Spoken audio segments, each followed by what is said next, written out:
Hello and welcome to another review for Xbox One Reviews. I'm Daniel Waite and this is brought to you in association with Andrew Edney's Movies, Games and Tech.com. Thanks to Andrew for allowing me to make content for his page, and thanks to the publishers and developers for the code.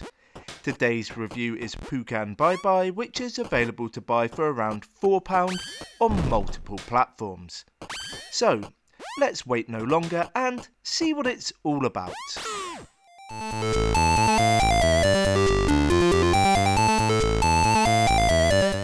I always forget that players' abilities vary, and what could be tough for me will be easy for others.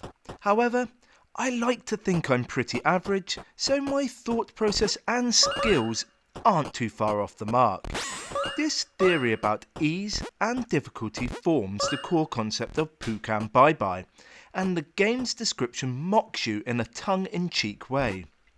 Developed by Artalaski and published by Chili Dog Interactive, this is a retro side-scrolling platform title. Set across an array of levels, players must overcome obstacles, traps, and their own rage to progress. It is deceptively simple and made me squeal repeatedly. I don't care if I sound like a petulant child, but Pukan Bye-Bye is bloody horrible to play. I hate it, hate it, hate it, yet I couldn't put it down. Like OkunoKA Madness or Super Meat Boy, this has a distinct sadomasochistic undertone. You'll die repeatedly, fail stage after stage and scream profanities. Yet, you'll desperately want to get the protagonist to the finish line. The gameplay doesn't offer anything more than its peers, yet it still stands out.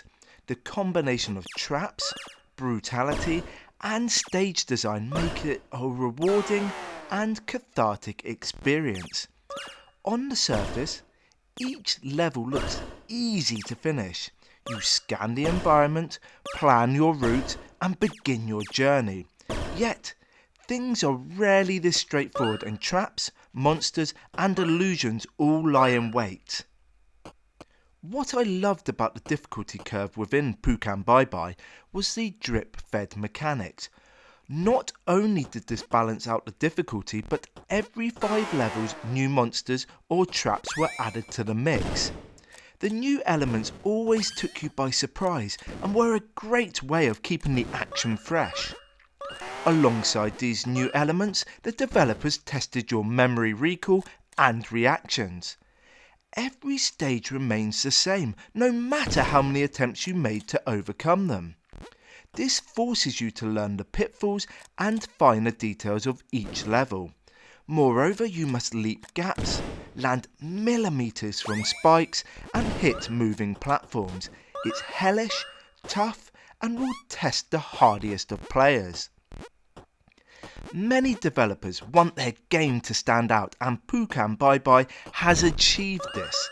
Using contrasting colours and some monochromatic imagery, the simple minimalist approach is nice to look at. I admired the retro aesthetics, the clean-cut UI and the interesting stage design. The movement of the protagonists and traps were clunky, but this added to its dated charms. Where it falls short, however, is its lack of music. Much of the action is set to silence, and this gives off a flat vibe. Yes, there are some basic sound effects, but these barely mask the lack of high-energy tunes. I had an expectation of 80s synth-inspired songs, so to get nothing was disappointing. In a game all about reactions and precision, you'd expect the controls to be on point. Sadly, you die repeatedly thanks to the unresponsive controls. You'll move, try to jump and fall to your death. This happens too much to be user error, and it makes a tough game much harder. Subsequently, many gamers will quit without playing it thoroughly. Other than the movement issues, the rest of the layout is well designed, straightforward and easy to understand. Hardcore games rely on a stubborn player base that is determined to battle through the pain. Its sheer brutality vastly increases its longevity, and only the toughest of players will keep playing.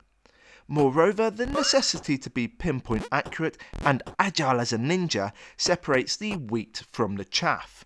Furthermore, its replay value is reliant on blind determination rather than any form of enjoyment. Though it made me angry, I liked the challenge. But it wasn't perfect. You collect coins on every stage and these have no bearing on the game. Also, there is no speedrun option and this could easily have been incorporated. If the developers had implemented either of these ideas, it would have exponentially improved longevity. Much of the action is perfectly serviceable and is enjoyable and challenging. However, its shortcomings leave much to be desired. The controls are unnecessarily frustrating and the collectibles are pointless. Yet, the graphics are good, the level designs are interesting, and the drip-fed mechanics keep you focused. There is no doubt that Pukan Bye-Bye will enrage you, but this is one of its alluring charms.